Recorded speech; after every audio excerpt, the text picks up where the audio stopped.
പത്തനംതിട്ടയിൽ ഒരു വിമാനത്താവളം വേണം, എങ്കിലും മാത്രമേ അവിടെ കണക്ടിവിറ്റി ഉണ്ടാകുകയുള്ളൂ. അതിലൂടെ മാത്രമേ ആ ജില്ലയ്ക്ക് ഒരു മോചനം ഉണ്ടാകുള്ളൂ എന്നാണ് MP ആന്റോ ആന്റണി ഇപ്പോൾ ഈ ആറന്മുള വിമാനത്താവളവുമായി ബന്ധപ്പെട്ടിട്ടുള്ള വിഷയത്തിൽ പ്രതികരിച്ചിരിക്കുന്നത്. ഇവിടെ നമ്മളെ പി രാജു പറയുന്നത് ജനങ്ങളുടെ കുടിവെള്ളം മുട്ടിക്കുന്ന, വയലുകൾ ഇല്ലാതാക്കുന്ന, മലകളെ തുരക്കുന്ന ആ പദ്ധതിക്ക് അനുകൂലമായി നിൽക്കാൻ ആർക്കും കഴിയില്ല എന്നുള്ളതാണ്. അപ്പോൾ കുറേയധികം വർഷങ്ങൾക്ക് ശേഷം ആറന്മുള വിമാനത്താവളവുമായി ബന്ധപ്പെട്ടുള്ള വിവാദം നടന്നുകൊണ്ടിരിക്കുകയാണ്. ഇവിടെ ഇപ്പോൾ ഒരു സ്വകാര്യ ഉടമ അവിടെ സർക്കാരിൻ്റെ പോലും അനുമതിയില്ലാതെ സർക്കാർ ഭൂമിയിൽ ഒരു ഡ്രോൺ ഉപയോഗിച്ചുകൊണ്ടുള്ള ഒരു പരീക്ഷണ പറക്കൽ നടത്തി എന്നാണ് നമുക്കറിയാൻ കഴിയുന്ന ഒരു കാര്യം. ആ ഉടമ തന്നെ രംഗത്ത് വന്നിട്ട് മാധ്യമങ്ങളോട് ഈ കാര്യം വിശദീകരിക്കുകയും ചെയ്തിട്ടുണ്ട്. മൗണ്ട് CN ഗ്രൂപ്പിന്റെ ഉടമ. അപ്പോൾ എന്താണ് യഥാർത്ഥത്തിൽ ആറന്മുളയുടെ ഒരു വികസനം അല്ലെങ്കിൽ പത്തനംതിട്ടയുടെ ഒരു വികസനം ഈ വിമാനത്താവളത്തിലൂടെ മാത്രമേ നടക്കുള്ളൂ? ഒന്നാമത് നമ്മൾ തോട്ടങ്കരയിൽ വിമാനമിറക്കാൻ താവളമുണ്ടാക്കും എന്ന് പണ്ട് അടൂർ ഭാസി ഒരു സ്ഥാനാർത്ഥി താറാമ്മ എന്നതിലൊരു പാട്ടുണ്ട്. എല്ലാ പഞ്ചായത്തിലും ഒരു വിമാനത്താവളം എന്നതൊക്കെ നമ്മുടെ സ്വപ്നങ്ങളാണ്. അത് നമ്മുടെ കിനാശ്ശേരിയാണ്. പക്ഷേ പത്തനംതിട്ട ഓരോ ജില്ലയ്ക്കൊരു വിമാനത്താവളം എന്ന് പറഞ്ഞാൽ എനിക്കത് മനസ്സിലാവാത്തൊരു കാര്യമാണ്. കേരളം പോലെ ഭൂമിക്ക് ഇത്രയും പ്രശ്നമുള്ള സ്ഥലം, കേരളം പോലെ പാരിസ്ഥിതികമായി ദുർബലമായ പ്രദേശം, ഇടയ്ക്കിടയ്ക്കൊക്കെ നിരന്തരമായി ഈ വെള്ളപ്പൊക്കവും വരൾച്ചയൊക്കെ വരുന്നൊരു സ്ഥലം, അവിടെ ഒരു വിമാനത്താവളം വേണം. ഈ വിമാനത്താവളത്തിന് പഴയൊരു ചരിത്രമുണ്ട്. 2006-11 കാലത്ത് കേരളം ഭരിച്ചിരുന്നത് VS അച്യുതാനന്ദൻ സർക്കാർ. അന്ന് VS അച്യുതാനന്ദനെ പറ്റിച്ചിട്ടാണെന്ന് പറയേണ്ടത് എന്തായാലും എനിക്കറിയില്ല. അവിടുത്തെ വിമാനത്താവളത്തിന് പ്രാഥമികമായ അനുമതി വാങ്ങി. എന്നിട്ട് അന്ന് അവിടെ MLA ആയിരുന്നു രാജഗോപാൽ അവിടെ വലിയൊരു ബോർഡ് വെച്ചു. ആറന്മുളയ്ക്ക് ചിറക് വിരിക്കുന്നു എന്നാണ് ആ ബോർഡിൻ്റെ കഥ. അന്ന് തന്നെ അവിടുത്തെ ഓടിവള്ളങ്ങളുടെ അസോസിയേഷനും അതുപോലെ പരിസ്ഥിതി പ്രവർത്തകരും നമ്മളെ വിളിച്ചു. ഞാൻ അവിടെ പോയ സ്ഥലം കണ്ടു. അന്ന് കേരളത്തിൽ പ്രളയമൊന്നും ഉണ്ടായിട്ടില്ല. എങ്കിൽ പോലും പമ്പ നദിയുടെ റിവർ ബെഡാണ്. പമ്പ നദിയുടെ വളരെ അടുത്താണ്. അത് റിവർ ബെഡ് എന്ന് പറഞ്ഞു കഴിഞ്ഞാൽ വളരെ ഫ്ലഡ് പ്ലെയിൻ എന്നും പറയും നമ്മൾ. പമ്പ നദിയിൽ വെള്ളം കൂടിയാൽ വെള്ളം പോകേണ്ട സ്ഥലങ്ങൾ, ആദ്യം പോകുന്ന സ്ഥലങ്ങളിലൊന്നാണ് ഈ ആറന്മുള. അതുകൊണ്ട് തന്നെ ആറന്മുളയിൽ വിമാനത്താവളം, നെൽവയൽ തണ്ണീർത്തടം നികത്തിയൊരു വിമാനത്താവളം വരാൻ പാടില്ല. നെൽവയലാണ് അവിടുത്തെ തണ്ണീർത്തടമാണ് അവിടുത്തെ ഇതിന് പ്രപ്പോസ്ഡ് ആയിട്ട് പ്രദേശം. അതിനെതിരെ അന്ന് ശക്തമായി നിലപാടെടുത്തു. അന്ന് കോൺഗ്രസും CPM എല്ലാം വിമാനത്താവളത്തിന് അനുകൂലമായി. പക്ഷേ അവിടുത്തെ ശക്തമായ എതിർപ്പ് വന്നു. BJP അനുകൂലമായിരുന്നു. 2011 ഭരണം മാറി ഉമ്മൻചാണ്ടി മുഖ്യമന്ത്രി. ഉമ്മൻചാണ്ടി വന്നപ്പോൾ ഉമ്മൻചാണ്ടി ആ വിമാനത്താവളം തന്നെ വീണ്ടും പൊക്കിയെടുത്തു. UDF LDF നമ്മളങ്ങനെയാണല്ലോ, LDF അനുമതി കൊടുത്തു, പിന്നെ ഞങ്ങൾക്ക് എന്താ ചെയ്താൽ എന്നാണ് വാദം വരിക. ഇപ്പം എല്ലാ കാര്യങ്ങളും അങ്ങനെയാണ്. LDF കൊടുത്തു, അതുകൊണ്ട് UDF ചെയ്യും, UDF കൊടുത്തു, LDF ചെയ്യും. പക്ഷെ അന്ന് അതിനെതിരെ ശക്തമായ പ്രതികരണം ഉണ്ടായി. ഇടതുപക്ഷം അവരുടെ നിലപാട് മാറ്റി ആറന്മുളയിൽ വിമാനത്താവളം വേണ്ട എന്ന നിലപാടിലേക്ക് അവരെത്തി. എബ്രഹാം കലമണിൽ എന്ന് പറഞ്ഞ മൗണ്ട് സിയോൺ അവരുടെയാണ് ഭൂമി. അവരന്നത് വേറെ എന്തൊക്കെയോ ആവശ്യം പറഞ്ഞിട്ടാണ് ആ ഭൂമി വാങ്ങിയ കൂട്ടിയത്. അതിൽ തന്നെ മിച്ചഭൂമിയുടെ പ്രശ്നമൊക്കെ ഉണ്ട്. നമ്മൾ അതിൻ്റെ ലീഗൽ പ്രശ്നങ്ങൾ വേറെയുണ്ട്. മിച്ചഭൂമിയാണ് അത് അധികം മിച്ചഭൂമിനെ എടുക്കാം. കാരണം ഒരു എഡ്യൂക്കേഷൻ ഇൻസ്റ്റിറ്റ്യൂഷൻ എന്ന് പറഞ്ഞിട്ടാണ് അത് അവിടെ വന്നത്, എബ്രഹാം കലമണി. എന്തായാലും ശക്തമായ സമരം നടന്നു. അതിൻ്റെ DPR തയ്യാറാക്കിയതും അതിൻ്റെ EIA തയ്യാറാക്കിയതും നമ്മൾ കോടതിയിൽ ചോദ്യം ചെയ്തു. അന്ന് സുഗതകുമാരി ടീച്ചറടക്കം VS അച്യുതാനന്ദൻ എല്ലാവരും. പക്ഷേ കോൺഗ്രസ്സിൽ അന്നും എതിർ ശബ്ദമുണ്ടായിരുന്നു. VM സുധീരനാണ്. സുധീരൻ അവിടെ വിമാനത്താവളം വേണ്ട എന്ന് ഉമ്മൻചാണ്ടി മുഖ്യമന്ത്രി ആയിരിക്കുമ്പോഴും വളരെ ശക്തമായ നിലപാടെടുക്കുകയും ഈ സമരങ്ങളിലൊക്കെ സുധീരൻ വരികയും ചെയ്തു. അത് കഴിഞ്ഞു. അത് LDF സർക്കാരിൻ്റെ കാലത്ത് അത് വന്നില്ല. UDF സർക്കാരിൻ്റെ കാലത്ത് വന്നില്ല. LDF സർക്കാർ വന്നപ്പോൾ പിന്നെ അത് വീണ്ടും പുനരുജ്ജീവിച്ചില്ല, വന്നില്ല. അതിങ്ങനെ കഴിഞ്ഞ 10 കൊല്ലം ഡോർമെൻ്റായി മണ്ണിനടി കിടന്നു. ഇപ്പം തീർച്ചയായിട്ടും UDFകാർ വരുമ്പോൾ അതിന് ജീവൻ വയ്ക്കാനുള്ള സാധ്യതയുണ്ട്, അതിൽ തൽപര കക്ഷികളുണ്ട് എന്ന് പറയാം. പക്ഷേ 2011 അവസ്ഥയല്ല 2026. 15 കൊല്ലം കടന്നു പോയി. നമ്മളിപ്പോൾ ആലോചിക്കേണ്ട, അല്ലെങ്കിൽ 12, 13, 16 വരെയുള്ള അവസ്ഥകൾ. എന്താ കാര്യം? 2018 പ്രളയം മാത്രം ഓർത്താണ്. 2018 പ്രളയത്തിൽ ഏതാണ്ട് 8 മീറ്റർ വരെ വെള്ളം പൊങ്ങിയ സ്ഥലത്താണ് ഇപ്പോൾ വിമാനത്താവളം പ്രപ്പോസ് ചെയ്തത്. എന്ന് പറഞ്ഞാൽ 8 മീറ്റർ വെള്ളം പൊങ്ങിയ സ്ഥലം, അവിടെ വിമാനത്താവളം വരിക എന്ന് പറഞ്ഞാൽ 2 പ്രശ്നമുണ്ട്. അവിടെ എത്ര ഉയരത്തിൽ വിമാനത്താവളം ഉണ്ടാക്കേണ്ടി വരുമെന്ന് അറിയില്ല പ്രായോഗികമായി. അപ്പം നമുക്കറിയാം, നെടുമ്പാശ്ശേരി വിമാനത്താവളം ഉണ്ടാക്കുന്ന കാലത്തിന് ഞങ്ങൾ ചില ആശങ്കകൾ ഉയർത്തി. 2013, 18, 19 3 വർഷവും നെടുമ്പാശ്ശേരി വിമാനത്താവളം മുങ്ങിപ്പോയത് നമ്മൾ ഓർക്കണം.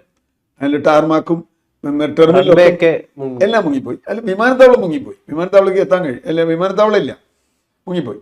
അതിന് കാരണം നെൽവേൽ തണ്ണീർത്തടം നികത്തി വിമാനത്താവളം ഉണ്ടാക്കിയതാണ്. ഒരു നദി എന്ന് പറഞ്ഞാൽ നമ്മൾ കണക്കാക്കേണ്ടത് നദി ഒഴുകുന്ന സ്ഥലം മാത്രമല്ല. നമ്മളിപ്പം മഴ കുറവുള്ള സമയത്ത് അല്ലെങ്കിൽ ഒഴുകുന്ന ഒരു നദിയല്ല, ഫ്ലഡ് പ്ലെയിൻ ഉണ്ട് നദിക്ക്, അതിൻ്റെ വെള്ളപ്പൊക്കം. അതാണ് നമ്മൾ 2018, 19 ഒക്കെ കണ്ടത്. പെരിയാർ നദി എവിടെയൊക്കെ ഫ്ലഡ് പ്ലെയിൻ ഉണ്ടായി. നെടുമ്പാശ്ശേരി മാത്രമല്ല, അതിൻ്റെ ചുറ്റും പമ്പ നദിയുടെ എല്ലാ ഏരിയയും, ചെങ്ങന്നൂരൊക്കെ മുങ്ങിപ്പോയി, നമുക്ക് ഓർമ്മയുണ്ട്. ചെങ്ങന്നൂരും പാണ്ടനാടും ഒക്കെ മുങ്ങിപ്പോയി. അതുകൊണ്ട് ഫ്ലഡ് പ്ലെയിനിലേക്ക് ഇനി ഒരു കാരണവശാലും കടന്നു കയറാൻ പറ്റില്ല. കടന്നു കയറിയാൽ അത് വലിയ അബദ്ധം ഉണ്ടാവും. കൂടുതൽ അത് നികത്തിയാൽ വേറെ സ്ഥലത്തേക്ക് വെള്ളം കയറും. അങ്ങനെയാണ് അതിൻ്റെ പ്രശ്നം. അതുകൊണ്ട് അത് ഫ്ലഡ് പ്ലെയിനിൽ ഒരിക്കലും ഇനി കയറാൻ പറ്റില്ലായിരുന്നു. 2018 പ്രളയത്തിന് ശേഷം നമ്മളൊരു റിപ്പോർട്ട് ഉണ്ടാക്കി. നമ്മളല്ല, UN-ഉം ADB-യും വേൾഡ് ബാങ്കും കൂടി ഒരു റിപ്പോർട്ട്, അന്നത്തെ മുഖ്യമന്ത്രി പിണറായി വിജയൻ ഫോർവേഡ് ചെയ്ത റിപ്പോർട്ടുണ്ട്. ഇപ്പോഴും നെറ്റിൽ നിങ്ങൾക്ക് കിട്ടും, PDNA എന്ന് അടിച്ചു കൊടുത്താലുള്ള റിപ്പോർട്ട് കിട്ടും. ആ റിപ്പോർട്ട് വളരെ ക്ലിയറായി പറയുന്ന ഒരു കാര്യമുണ്ട്. അത് പോസ്റ്റ് ഡിസാസ്റ്റർ നീഡ്സ് അനാലിസിസ് എന്നാണ് അതിൻ്റെ പേര്. ഒരു ദുരന്തമുണ്ടായാൽ UN ഒരു രീതിയുണ്ട്.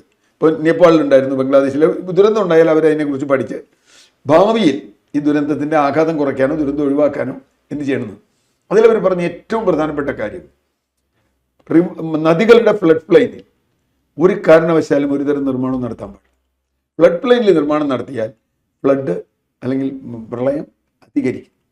അങ്ങനെ കണ്ടെത്തിയ സ്ഥലങ്ങളിലൊന്നാണ് ആറന്മുള. അത് അറിയാനൊരു ബുദ്ധിമുട്ടില്ല. അന്നവിടെ നമ്മൾ വെറുതെ പോയി നോക്കിയാൽ മതി. ഇപ്പോൾ പലരും വീടുകളിൽ മാർക്ക് ചെയ്തിട്ടുണ്ട് എവിടെ ഒരു വെള്ളം വന്നിട്ടുണ്ട്. അന്ന് തന്നെ ഞാൻ പല സ്ഥലത്തും പോയതാണ്, അപ്പോൾ അവിടെ മാർക്ക് ചെയ്തിട്ടുണ്ട്. അതുകൊണ്ട് അങ്ങനെ ഒരു വിമാനത്താവളം സാധ്യമേ അല്ല. അങ്ങനെ വിമാനത്താവളം വരുന്നത് മണ്ടത്തരമാണ്. ഇപ്പോൾ ഒരു വിമാനത്താവളം വന്നൊരു നാട്ടിൽ വികസനം ഉണ്ടാവും എന്നൊക്കെ ചോദിച്ചാൽ എനിക്കറിയില്ല. കുറേ വീടുകളുണ്ടാവും, കുറേ കെട്ടിടമുണ്ടാവും, കുറേ ഹോട്ടൽ ഉണ്ടാവില്ല എന്ന് പറയുന്നില്ല. പക്ഷെ അതല്ലല്ലോ വികസനം. കേരളത്തിലെ ഏറ്റവും കൂടുതൽ വീടുകൾ പൂട്ടിയിട്ടുള്ളത് പത്തനംതിട്ടയിലാണ്. അപ്പം അതിനുള്ള പരിഹാരമൊക്കെ ആയിട്ട് MP നിർദ്ദേശിക്കുന്നത് ഇത്തരത്തിലുള്ള വികസന പ്രവർത്തനങ്ങൾ, പ്രധാനമായിട്ടും അതിൽ വിമാനത്താവളം. അതുകൊണ്ട് ജില്ലയ്ക്ക് മോചനം ഉണ്ടാവണമെങ്കിൽ വിമാനത്താവളം വരണം എന്നാണ് പറയുന്നത്. അല്ല, ഈ മോചനം എങ്ങനെയാണ് വിമാനത്താവളം വന്നാൽ വരിക? എനിക്ക് ഇതുവരെ മനസ്സിലാവാത്തൊരു കാര്യമാണ്. കുറെ കട വരും, കുറെ ആളുകൾ വരും എന്നല്ലാതെ അവിടെ ഏതർത്ഥം എന്ത് മോചനമാണ് ഇത് ഉദ്ദേശിച്ചത്? വിദേശത്ത് പോയ ആളൊക്കെ ഇങ്ങോട്ട് വരും. ഇപ്പൊ പത്തനംതിട്ടയിൽ വീട് പൂട്ടിക്കിടക്കുന്നതിന്റെ പ്രധാന കാരണം എന്താ? അവിടുത്തെ ചെറുപ്പക്കാരൊക്കെ വിദേശത്താണ്. അവരൊന്നും ഇങ്ങോട്ട് വരാൻ ഉദ്ദേശിച്ചിട്ടുള്ളവരല്ല, ഒരു മനുഷ്യനും ഇങ്ങോട്ട് വരാൻ ഉദ്ദേശിച്ചിട്ടുള്ളവരല്ല. മറ്റു സ്ഥലത്ത് പറയുന്നത് ഇത് ശബരിമലയെ തകർക്കാനാണെന്നുള്ളതാണ്. അല്ല, ശബരിമലയെ തകർക്കലൊക്കെ രണ്ടാമത്തെ കാര്യം. ശബരിമലയ്ക്ക് ഇപ്പോൾ ഈ വിമാനത്താവളം ഒന്നും ആവശ്യമില്ല. അപ്പോൾ ഇതിന് സമാന്തരമായി ഇടതുപക്ഷത്തിന്റെ ഭരണകാലത്ത് വന്നതാണ് എരുമേലി വിമാനത്താവളം, കിഴക്കേ വശത്ത്. ശബരിമലയുടെ വടക്കേ വശത്താണ് എരുമേലി, ശബരിമലയുടെ തെക്ക് പടിഞ്ഞാറ് വശത്താണ് ആറന്മുള. ഇത്ര വ്യത്യാസമുള്ളൂ. അപ്പൊ ഈ എരുമേലി വിമാനത്താവളം ആവശ്യമില്ല. പക്ഷെ എരുമേലിയേക്കാൾ ഇതിന്റെ ഗുരുതര പ്രശ്നം എന്താ വെച്ചാൽ ഇത് നെൽവേൽ തണ്ണീർത്തടാന്നുള്ളത്. ഇതിന്റെ പാരിസ്ഥിതിക വിഷയമാണ് കൂടുതൽ. നെൽവയൽ ഇല്ലാതാകും. നെൽവയൽ ഇല്ലാതാവുന്നത് മാത്രമല്ല, ഞാൻ പറയും നെൽവയൽ ഇല്ലാതാവുന്നതല്ല നമ്മുടെ ടെൻഷൻ, അത് രണ്ടാമത്തെയാണ്. വെള്ളം എവിടെ പോകും? ഒരു പ്രളയം വന്നാൽ ഈ വെള്ളം എവിടേക്ക് പോകും? ഇപ്പൊ തന്നെ ഞാൻ പറഞ്ഞില്ലേ, പല വീടുകളിലും 1ാം നിലയും 2ാം നിലയും വരെ മുങ്ങിയ വീടുകളുണ്ട് ആറന്മുളയിൽ. ആ വെള്ളം ഇങ്ങോട്ട് പോകുന്നു ആന്റോണി പറയണ്ടേ? അപ്പോൾ ഒരു പ്രളയത്തെ വളരെ ഗുരുതരമായ ഒരു അവസ്ഥയിലേക്ക് എത്തിക്കും. മാത്രമല്ല, ഇങ്ങനെ രാജ്യം എല്ലാ സ്ഥലത്തും ഇങ്ങനെ വലിയ വലിയ വിമാനത്താവളങ്ങൾ ഉണ്ടാക്കിയിട്ടില്ല. ഇപ്പോൾ വാദത്തിന് വേണ്ടി പത്തനംതിട്ട ജില്ലയിൽ വേണമെങ്കിൽ ഒരു എയർ സ്ട്രിപ്പ് ഉണ്ടാക്കാം. അത് പറ്റിയൊരു സ്ഥലം കിട്ടിയാൽ എയർ സ്ട്രിപ്പ് ഉണ്ടാക്കണം. എന്തിനാ വെച്ചാൽ യൂറോപ്പിലൊക്കെ ഉണ്ട് വലിയ വിമാനത്താവളമല്ല, എയർ സ്ട്രിപ്പുകൾ. ഇപ്പോൾ കേരളത്തിൽ ഈ കേരളയിലും അതുപോലെയുള്ള എക്സ്പ്രസ് ഹൈവേ ഒക്കെ വന്നപ്പോൾ നമ്മൾ വെച്ചൊരു നിർദ്ദേശമുണ്ട്. കേരളത്തിൽ ഇപ്പോൾ തന്നെ 4 വലിയ വിമാനത്താവളങ്ങളുണ്ട്. ഈ വിമാനത്താവളങ്ങളിൽ വന്നിറങ്ങുന്ന ആളുകളെ സംബന്ധിച്ചിടത്തോളം ഈ എയർ സ്ട്രിപ്പിലേക്ക് എയർ ടാക്സി പോലെ ഓപ്പറേറ്റ് ചെയ്യുന്നുണ്ട്. അങ്ങനെ ചെയ്യാറുണ്ട്. നമ്മൾ സൂപ്പർ ഫാസ്റ്റ് വണ്ടി പോണ പോലെ തിരുവനന്തപുരത്ത് നിന്ന് പത്തനംതിട്ട നിന്ന് എരുമേലിയിൽ നിന്ന് കൊച്ചി, അങ്ങനെ ഷിഫ്റ്റ് അടിക്കാൻ പറ്റുന്ന വിമാനങ്ങൾ. അത് എയർ ടാക്സി എങ്ങനെയാണ് ഓപ്പറേറ്റ് ചെയ്യാൻ വെച്ചാൽ ആൾ നിറഞ്ഞാൽ അങ്ങ് പോകണം. ഒരു വിമാനം വരുമ്പോൾ ആൾ നിറഞ്ഞ് ബുക്ക് ചെയ്ത് പോവാം. അപ്പോൾ അങ്ങനെ പോകുന്ന സംഭവങ്ങളുണ്ട്. അങ്ങനെ ഒരു സംഭവം നമുക്ക് ചെയ്തുകൂടാന്നില്ല. കാരണം ഞാനത് പറഞ്ഞാണ്. കാരണം ഈ കേരളം മുഴുവൻ വലിയൊരു ഇതുണ്ടാക്കുന്നതിന് പകരം എയർ സ്ട്രിപ്പ് ഉണ്ടാക്കിയാൽ ചെയ്യാം. പക്ഷെ അതൊന്നും ആറന്മുള പറ്റില്ല. ആറന്മുളയുടെ പ്രതിസന്ധി ഇതൊന്നുമല്ല. ആറന്മുള പാരിസ്ഥിതികമായി ഒരു കാരണവശാലും അത്തരം വിമാനത്താവളം കൊണ്ടുവരാൻ പറ്റിയ സ്ഥലമേ അല്ല. അത് ഈ തണ്ണീർത്തടായതുകൊണ്ടാണ്. കേരളം ഇനി ഒരു കാര്യം നമ്മൾ മനസ്സിലാക്കേണ്ടത്, കേരളം കാലാവസ്ഥ അനിശ്ചിതത്വത്തിൽ, കാലാവസ്ഥ മാറ്റമല്ല, കാലാവസ്ഥ അൺസർട്ടനിറ്റി ആയിട്ടുണ്ട്. മാത്രമല്ല കാലാവസ്ഥ ക്രൈസിസ് ആയിട്ടുണ്ട്, ചില സമയത്ത് പ്രതിസന്ധി ആയിട്ടുണ്ട്. അപ്പോൾ കാലാവസ്ഥ ചലഞ്ചും ആയിട്ടുണ്ട്. ഇപ്പം അങ്ങനെയാണല്ലോ കാണുന്നത്. ഇപ്പോൾ വയനാട്ടിലൊക്കെ നമ്മൾ കണ്ടത് കാലാവസ്ഥ ചലഞ്ചാണ്, വെല്ലുവിളിയാണ്. നിങ്ങൾ എന്താ ചെയ്യടാ എന്നുള്ള മട്ടിൽ പ്രകൃതി നമ്മളോട് പ്രതികരിക്കുന്ന. അപ്പം ഇനിയും മഴ കൂടാം, ഇനിയും എൽനിനോ പോലുള്ള പ്രതിഭാസങ്ങൾ വരാം. മാത്രമല്ല കുടിവെള്ളം ഇല്ലാതാവും. ഈ മഴ തണ്ണീർത്തടത്തിനൊരു ഗുണം മഴക്കാലത്ത് അത് ശേഖരിച്ച് മറ്റേ നമ്മുടെ ജലസ്രോതസ്സുകളെ സമ്പന്നമാക്കി വേനൽക്കാലത്ത് നമുക്ക് വെള്ളം തരുന്നതാണ് തണ്ണീർത്തടം. അതില്ലാതെയാവും. ഒരു വശത്ത് ഫ്ലഡ് വരും, മറുവശത്ത് വേനൽക്കാലത്ത് വരൾച്ചയും വരും. ഇത് രണ്ടിലേക്കും വഴിവെക്കുന്നതാണ് ആറന്മുളയിലെ തണ്ണീർത്തടം നികത്തൽ. പിന്നെ അവിടെ പ്രശ്നങ്ങളുണ്ട്. അവിടുത്തെ കൊടിമരത്തിൻ്റെ പ്രശ്നമുണ്ട്. പിന്നെ മറ്റേ എന്താ പറയുക, ഈ കൊച്ചിയിൽ നിന്നുള്ള അകലവുമായി ബന്ധപ്പെട്ട് ചില പ്രശ്നങ്ങളുണ്ട്. നേവൽ ബേസുമായി ബന്ധപ്പെട്ട കുമ്മനം രാജശേഖരനൊക്കെ പ്രതികരിച്ചത് ഇതിന്റെ ഈ ഭൂമി ഉണ്ടല്ലോ, ഇത് ഭൂരഹിതർക്ക് ഈ ഭൂമി വിട്ടുകൊടുക്കണം എന്നാണ് പറഞ്ഞത്. തീർച്ചയായിട്ടും. അല്ല, കുമ്മനം എന്നല്ല, നമ്മളൊക്കെ പറയുന്ന ഒരു കാര്യം എന്താ വെച്ചാൽ ഇത് മിച്ചഭൂമിയാണ്. അതെ, ഈ മിച്ചഭൂമി ഇതുവരെ ഏറ്റെടുക്കാൻ ഇടതുപക്ഷം പോലും തയ്യാറായിട്ടില്ല. എബ്രഹാം കലമണ്ണിലിൻ്റെ മിച്ചഭൂമി ഏറ്റെടുക്കണം എന്നാണ് നമ്മൾ ആവശ്യപ്പെട്ടത്. ഭൂരഹിതർക്ക് വിതരണം ചെയ്യുക, വേറെ എന്തെങ്കിലും. ഇനിയിപ്പം ഭൂമിക്ക് വേറെ പല ആവശ്യങ്ങളും ഉണ്ടാവും. ഈ തണ്ണീർത്തടം നിലനിർത്തിക്കൊണ്ടുള്ള ആവശ്യങ്ങളുണ്ടാവും. ഇപ്പം ഈ ഭൂമി ഏറ്റെടുത്ത് ഭൂരഹിതർക്ക് വിതരണം ചെയ്ത് അവിടെ ഫ്ലാറ്റ് വന്നിട്ട് കാര്യമില്ല. ഫ്ലാറ്റ് വന്നാൽ ഈ തണ്ണീർത്തടത്തിൻ്റെ നാശം വീണ്ടും ഉണ്ടാവും. ഞാൻ അങ്ങനെ ഒരു വാദത്തിനല്ല. ഒരു പക്ഷേ കൃഷിഭൂമിയായിട്ട് ഉപയോഗിക്കാം, മറ്റു രീതിയിൽ ഉപയോഗിക്കാം. അപ്പോൾ തീർച്ചയായിട്ടും ഒരു ഡ്രെയിനേജ് സംവിധാനം ഇല്ലാതെ, ഭൂമിയിൽ വെള്ളം സംരക്ഷിക്കുന്ന സംവിധാനം ഇല്ലാതെ നിങ്ങൾക്ക് ഇനി ഒരു തണ്ണീർത്തടം തൊടാൻ പറ്റില്ല. തൊട്ടാൽ കേരളം വലിയ തോതിലുള്ള പ്രതിസന്ധിയിലേക്ക് എത്തും, ജലക്ഷാമത്തും പ്രളയത്തും. അതുകൊണ്ട് ആറന്മുള ക്ലോസ്ഡ് ചാപ്റ്ററാണ്. ആറന്മുള വിമാനത്താവളം വീണ്ടും തുറക്കാനാണ് ശ്രമിച്ചുകൊണ്ടിരിക്കുന്നത്. അല്ല, അത് വരും. അത് കോൺഗ്രസിന്റെ ഒരു ബാക്കിൽ ഒരു പിന്തുണ ഉണ്ടെന്നാണ് ഈ അബ്രഹാം എളവണ്ണ പറയുന്നത്. തീർച്ചയായും ഉണ്ടാവും. കാരണം UDF-കാരാണല്ലോ അതിനുവേണ്ടി ആദ്യം ശ്രമിച്ചത്. അന്ന് LDF കൊണ്ടുവന്ന പ്രപ്പോസൽ ഉമ്മൻചാണ്ടിയുടെ കാലത്താണല്ലോ വന്നത്. അതിന്റെ പിന്നിലാണുണ്ടാവും. നമ്മുടെ നാട്ടിൽ ഏത് വികസനത്തിന് പിന്നിലും വരാൻ ആളുണ്ടാവില്ല. കച്ചവടത്തിലൂടെ വ്യാപാരം വികസിപ്പിക്കുക, ഭൂമി വ്യാപാരം, ഇത്തരത്തിലുള്ള മാത്രമല്ല ഇനി ഒരു സ്വകാര്യ എയർപോർട്ട് കൂടി കേരളത്തിൽ വരിക എന്ന് പറയുന്നത് ആലോചിക്കാൻ പോലും പറ്റില്ല. അല്ല, കേരളം ഒരു ബാംഗ്ലൂരായി മാറണം എന്ന് ആഗ്രഹിക്കുന്നവരുണ്ട്. കേരളം ബാംഗ്ലൂർ ആവരുതെന്ന് ആഗ്രഹിക്കുന്നുണ്ട് ഞാൻ. കാരണം ബാംഗ്ലൂർ നിങ്ങൾക്ക് ഒരു മണിക്കൂർ യാത്ര ചെയ്താൽ തന്നെ 1 കിലോമീറ്റർ മുമ്പോട്ട് പോയില്ല വണ്ടി. 1 കിലോമീറ്റർ പോയില്ല. വെള്ളമില്ല ബാംഗ്ലൂർ നശിക്കാൻ പോണ്ട ഒരു സിറ്റിയാണ്. കുടിവെള്ളം ബാംഗ്ലൂർ വലിയ പ്രതിസന്ധിയാണ്. യാത്ര ബാംഗ്ലൂർ വലിയ പ്രതിസന്ധിയാണ്. അതുകൊണ്ട് ബാംഗ്ലൂർ ആവില്ല കേരളമുണ്ട്. കേരളമായി നിൽക്കണം. എന്തിനാ ടൂറിസ്റ്റ് ഇങ്ങോട്ട് കാണാൻ വരുന്നത്? ബാംഗ്ലൂർ പോകാതെ എന്തിനാ കേരളത്തിലേക്ക് വരുന്ന ടൂറിസ്റ്റുകൾ? ബാംഗ്ലൂർക്ക് അങ്ങനെ ടൂറിസ്റ്റ് ഒന്നും പോകാറില്ല. ടൂറിസം എന്നുള്ള എനിക്ക് പോലെ വല്ല കോൺഫറൻസോ വല്ല മീറ്റിങ്ങോ ഒക്കെ ഉണ്ടെങ്കിൽ പോകുന്നില്ലാതെ എന്തെങ്കിലും ഗതികേടുണ്ടെങ്കിൽ അവർ അതിലും ഭേദം കുട്ടനാട്ടിൽ വരാനോ അല്ലെങ്കിൽ മറ്റേ ടൂറിസ്റ്റ് സെൻ്ററുകൾ വരാനോ ആണ് ആഗ്രഹിക്കുക. അതിന് കാരണം കേരളം ആയതുകൊണ്ടാണ്. കേരളത്തിലെ ബാംഗ്ലൂരോ ദുബായോ സിംഗപ്പൂരോ ഒന്നും ആക്കണ്ട. നിങ്ങൾ കേരളമായി നിൽക്കണം. കേരളത്തിൽ ജനങ്ങൾക്ക് സർവൈവ് ചെയ്യാനുള്ള രീതി വേണം. കേരളത്തിലെ ജനങ്ങൾക്ക് അവരുടെ നമ്മുടെ പ്രകൃതിയും ജീവിതവും ഇതിപ്പോൾ പ്രകൃതി സംരക്ഷിക്കണം എന്ന് പറയുന്നത് പരിസ്ഥിതി ആളുകളുടെ ആവശ്യമല്ല. ഇപ്പോൾ വയനാട്ടിൽ ദുരന്തമുണ്ടായപ്പോഴും നമ്മൾ പറഞ്ഞു ഇത് പരിസ്ഥിതിയുടെ വിഷയമല്ല. ഇപ്പൊ പരിസ്ഥിതി എന്നത് ഡിസാസ്റ്ററായി മാറിയിരിക്കുന്നു എന്നുള്ളതുകൊണ്ട്. അതുകൊണ്ടാണ് ഇപ്പൊ ഡിസാസ്റ്റർ മാനേജ്മെന്റ് ഇത് വേണ്ടി വരും ഇവിടെ വിമാനത്താവളം വന്നാൽ. ഇപ്പൊ P പ്രസാദിനെ പോലുള്ള പരിസ്ഥിതിവാദികൾ എന്തുകൊണ്ട് ഈ കണ്ണൂരിൽ പോയില്ല? കണ്ണൂരിൽ എത്രയോ കുറേയധികം മലകൾ, കുറേയധികം മരങ്ങൾ എല്ലാം വെട്ടി നശിപ്പിച്ചുകൊണ്ടാണ് വിമാനത്താവളം ഉണ്ടായിരിക്കുന്നത്. അന്ന് P പ്രസാദിനെ കണ്ടില്ലല്ലോ എന്ന് ചോദിക്കുന്നുണ്ട്. അല്ല, ഞാൻ P പ്രസാദിന്റെ കാര്യമോ അല്ലെങ്കിൽ വേറെ ഏതെങ്കിലും രാഷ്ട്രീയ നേതാവിന്റെ കാര്യമോ നമുക്കറിയില്ല. കണ്ണൂർ വിമാനത്താവളത്തിന്റെ വിഷയത്തിലും നെടുമ്പാശ്ശേരി വിമാനത്താവളത്തിന്റെ കാര്യത്തിൽ പോലും ആശങ്കകൾ ഉയർത്തി. വിമാനത്താവളം വേണോ വേണ്ടിയോ എന്നല്ല, അവിടെ അത് സാധ്യമാണോ എന്നുള്ളതാണ് ആദ്യത്തെ ചോദ്യം. വേണോ എന്നുള്ളത് നമുക്ക് വേറെ ചോദിക്കാം.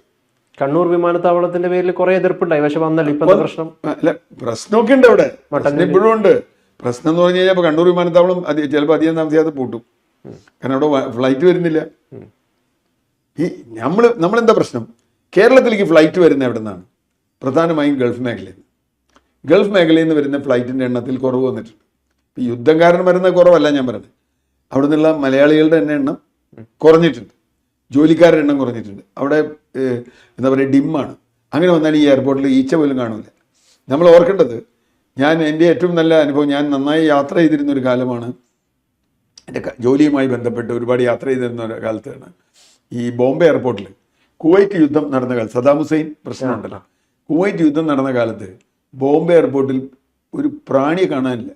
കാരണം അവിടെ ഏറ്റവും കൂടുതൽ രാവിലെ വന്നിരുന്ന ഈ ഡൊമസ്റ്റിക് എയർപോർട്ടിൽ കൊച്ചിയിലേക്കുള്ള ഫ്ലൈറ്റ് നോക്കിയാണ്. കൊച്ചിയിലേക്കൊന്നും ആരും വരാനില്ല. കൊച്ചിയിലേക്കുള്ള ഫ്ലൈറ്റ് ഇല്ല, അവിടെ വരാൻ ആളില്ല. ഫ്ലൈറ്റ് ഓടുന്നില്ല, ഓടാൻ ആൾ വേണ്ടേ? നമുക്കൊക്കെ അത്യാവശ്യം ഒന്ന് പോകണമെങ്കിൽ നമ്മൾ ചിലപ്പോൾ രാവിലത്തെ ഫ്ലൈറ്റിലെ ഉച്ചയ്ക്ക് 2 മണിക്ക് ഒരു ഫ്ലൈറ്റേ ഉള്ളൂ എന്ന് പറയും. നമ്മൾ രാവിലെ വന്നാൽ രാവിലെ ബുക്ക് ചെയ്താലും ഉച്ചയുടെ ഫ്ലൈറ്റ് നമുക്ക് പോരാൻ പറ്റും, ഫ്ലൈറ്റ് ഇല്ല. എന്ന് ഞാൻ പറഞ്ഞത് വിമാനത്താവളം ഇങ്ങനെ എല്ലാ കാലത്തും ഭയങ്കരമായി ഇപ്പോൾ ഉള്ളൊരു ഇത് വെച്ച് മാത്രം നമുക്ക് കാണാൻ പറ്റില്ല. ഫ്യൂച്ചർ എങ്ങനെയാണ് കേരളത്തിൻ്റെ ആവുക? വിമാനം കൂടുതൽ വരുന്നു എന്നുള്ളതുകൊണ്ട് പോലും വിമാനത്താവളം നല്ലതായിക്കൊള്ളുന്നില്ല. ഇപ്പോൾ ഹീത്രൂ പോലെയുള്ള ഒരു എയർപോർട്ടിൽ എത്ര വിമാനം വരുന്നുണ്ട്? 3 മിനിറ്റിലൊരു വിമാനം വെച്ച് വരുന്നുണ്ട്. അതൊക്കെ വരാം.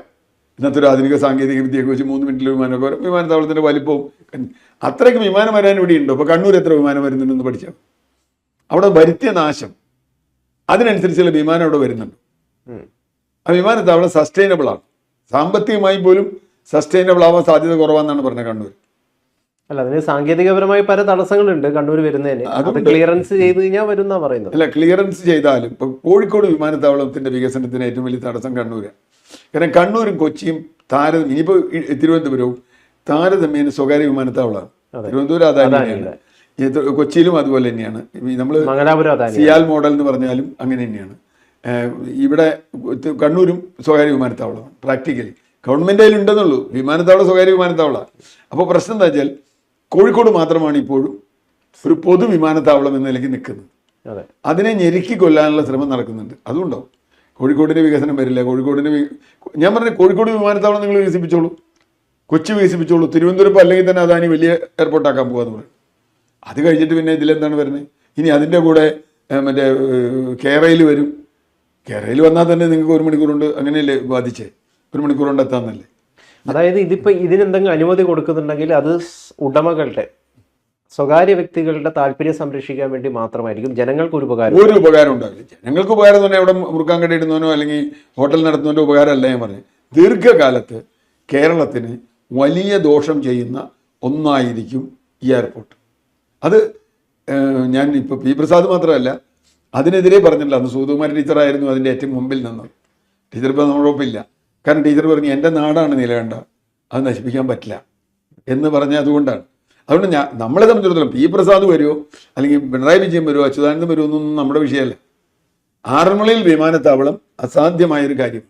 അതുപോലെ സതീശൻ പറഞ്ഞാലും വേറെ ആൻ്റോ ആൻ്റണി പറഞ്ഞാലും ഞാൻ അബീൻ ബർക്കി പറഞ്ഞാലും നമ്മൾ അംഗീകരിക്കാൻ ബുദ്ധിമുട്ടും.